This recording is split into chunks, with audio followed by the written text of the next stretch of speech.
All right, everybody, welcome to the video. We're going to play a little bit of Momir while we talk about the news that was dropped for Arena, kind of what it means for the game, what it means for actually your LGS relevant to the conversation, and really what it means for you. So for those of you who aren't aware, Magic dropped an article today saying that they are going to be moving from closed beta to open beta.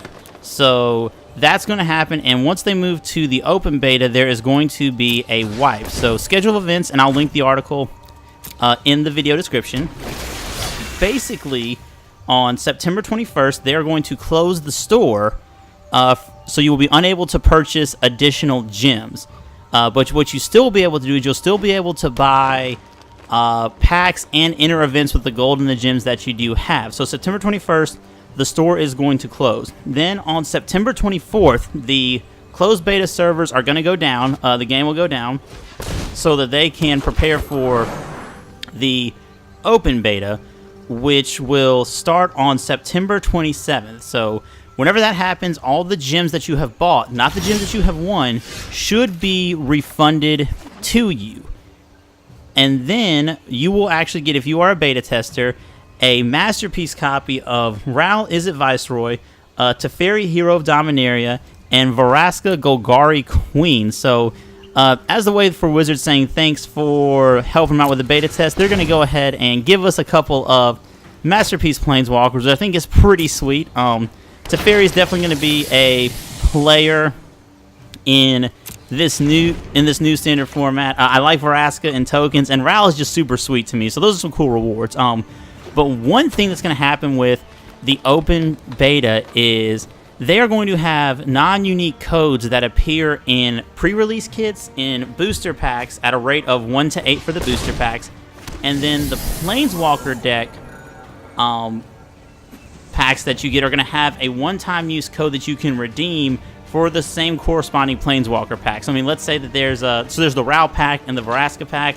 If you buy a Ral pack, you can redeem it for the Ral Zarek Planeswalker deck.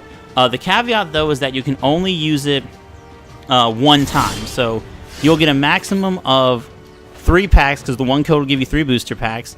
The pre-release kit will have something you can use, and then you can only redeem 1 Planeswalker pack. So it looks like Wizards is going to be going with kind of the model that Pokemon uses to make the cards that you purchase in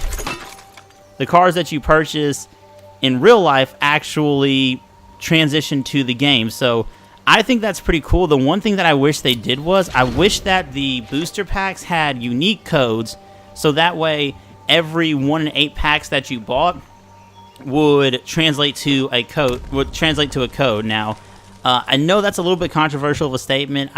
In looking at some of the Reddit posts, there's a lot of people who talk about how it's kind of the rich get richer, it's kind of a win more deal, but I actually like it from the LGS perspective. I am a huge proponent of you going to your LGS to play in Magic, because that's what keeps the game going. And one thing that I don't want to happen with Arena, and I don't think it's going to happen, but I don't want people saying, hey, I'm just going to stay home instead of go to my LGS and play F&M. Like, that's just not how the game grows, and you can't really replace that authentic tabletop experience. Like, Arena is super sweet to test, super sweet to grind, but it just doesn't take the place of that LGS. And one thing I want to encourage everybody to do is, whenever they drop it and you go to, and they say, oh, let's go ahead and redeem this code, just go to your LGS and buy 1 pack. I mean, even if you don't get the 1 in 8 shot, at least you walked into your LGS, you bought a pack, you supported your store, and that is a super sweet thing to do. And this is also kind of my PSA too about going to LGSs. One thing about Magic, and I'll speak to myself, but I don't think my experience is unique, but I think that all of us at some point in time have been an outcast within our communities, whether it's been at school, at work, things like that. And it's not something that's unique just to Magic players. It's kind of unique to American culture in general. But there's a lot of loneliness, and I think that that's because we are sometimes trading our our in-person communities for our online communities. And there's nothing wrong with spending time online. I think it's great, but if you happen to struggle with like depression, anxiety, things like that, getting out into communities that are supportive, that share your interests, can help lower that depression, can help work on that anxiety, and it's just a great place to have a good time, because at the end of the day, it's the friends that you meet at your LGS that are going to go to IHOP with you after you finish up at an F&M. And that's just kind of one of the ways that you can really maximize your Magic playing experience. So those are just kind of my thoughts on it. Tell me what you guys think of the wipe. I know I'm super excited to regrind, redo some stuff. In terms of the packs that I'm looking at getting some Rivals packs, some Dominaria packs. I think check lands are going to be super important in this new format. I think that two-color decks, I think tri-color decks, I think there's a lot of really cool stuff that is going to be viable, but you won't be able to get it without your lands. So lands are going to be super important in this new format. And yeah, that'll be kind of just my thoughts on the wipe. So let's get back to this Momir game and see what we get here. So this is the RNG of the Demon Lord Belzenlock. Apparently, if that's your 6-drop, you just like die on the spot. But we get Vivictus Asmati. Oh yeah, Vivictus is one of the most busted cards you can get in this format, just because it serves as a removal spell for any token that you get. So we said our prayers to RNGesus, he listened, and we were rewarded with Vivictus. In addition to my favorite dragon, he just has the coolest name. I mean, it rolls off your tongue. Vivictus Asmati. Super sweet. Alright, so let's see what our opponent rips off here. Might be making a 6-drop of their own, or maybe a 7-drop. Them getting the Druid of the Cowl early kind of accelerated them out.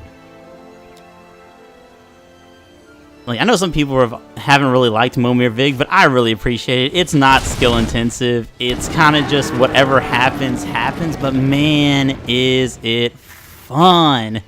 Garruk's Horde, a 7/7, so pretty big for our opponent. If they attack here with the Atali, I think that we just go ahead and double block it. Gonna exile 2 lands.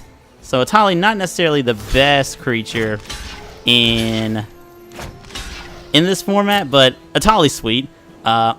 If you want to have a fun card and just your casual brews, Atali is the way to go.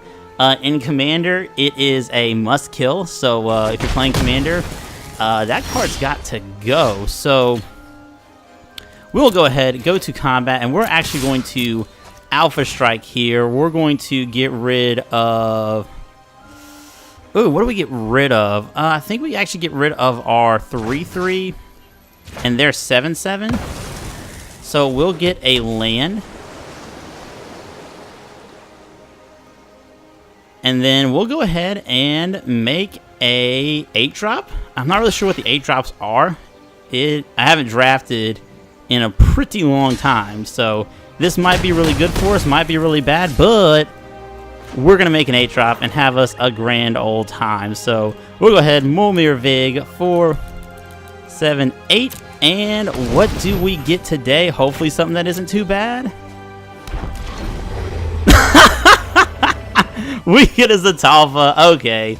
Yeah, our prayers to RNGesus have indeed been answered. So I think that we're good here. I don't really know what gets us. I will say this, though. The best 5-drop to get in Momir Vig is actually Archfiend of Despair or Archfiend of Depravity. Whatever. It's the 5-mana demon that whenever you discard a card, you put a -1/-1 counter on all creatures your opponents control. It is so... Oh, Calamity! Jane! We'll go to combat.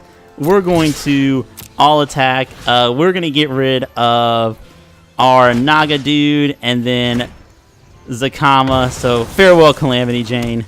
You will be missed. And that looks like Exacxi. So there you have it, guys. That's just our one round of Momir Vig. Kind of my thoughts on the rotation.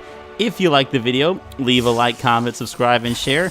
And whenever the game goes down, we're going to take a small break until the 27th. But whenever we get back, we're going to crack some packs, we're going to build some decks, and we're going to continue the Jank Fest into Guilds of Ravnica. Thanks for watching, and we will see you next game.